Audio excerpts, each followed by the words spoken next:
محترم بھائیوں اور بہنوں اور عزیز دوستوں، آج کا ہمارا عنوان ہے دلوں کا سکون کہاں ہے۔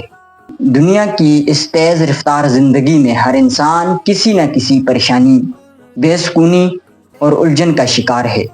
کوئی دولت کے پیچھے بھاگ رہا ہے، کوئی شہرت کے پیچھے، اور کوئی رشتوں میں تسکین ڈھونڈ رہا ہے، لیکن سوال یہ ہے کہ دل کا سکون آخر کہاں ہے؟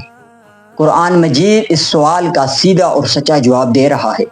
اللہ تعالیٰ فرماتے ہیں، خبردار، اللہ کے ذکر سے ہی دلوں کو سکون حاصل ہوتا ہے۔ آج ہم ہر طرف سکون ڈھونڈتے ہیں، کبھی موسیقی میں، کبھی فلموں میں، کبھی سیر و تفریح میں، مگر نتیجہ کیا نکلتا ہے؟ وقتی خوشی، عارضی مسکراہٹ، لیکن دل ویسا ہی خالی ہوتا ہے۔ آئیں ہم ان لوگوں کی زندگیوں سے سبق لیں جنہوں نے اللہ کی طرف رجوع کیا۔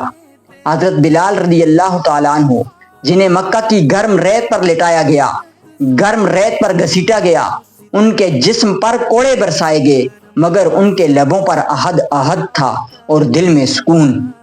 حضرت امام حسین رضی اللہ تعالیٰ عنہ کربلا کی سختیاں برداشت کرتے ہیں، مگر صبر، رضا اور سکون کی انتہا پر نظر آتے ہیں، کیونکہ ان کا دل اللہ سے جڑا ہوا تھا۔ آج اگر ہم واقعی دل کا سکون چاہتے ہیں تو ہمیں بھی نماز کو مضبوطی سے پکڑنا ہوگا، قرآن سے تعلق بنانا ہوگا اور اللہ کے ذکر کو اپنی روزمرہ زندگیوں کے اندر شامل کرنا ہوگا۔ رات کو سونے سے پہلے تھوڑا سا وقت نکالیے، صرف 5 منٹ، اور سبحان اللہ، الحمدللہ، لا الہ الا اللہ، اللہ اکبر پڑھ کے سو جائیے۔ آپ خود محسوس کریں گے کہ دل پر ایک عجب ٹھنڈک چھا گئی ہے۔ یا اللہ، ہمارے دلوں کو اپنے ذکر سے آباد کر دے، ہمیں دنیا کی فانی چیزوں سے نہ الجھنے دے اور ہمیں حقیقی سکون عطا فرما۔ آمین یا الہ العالمین۔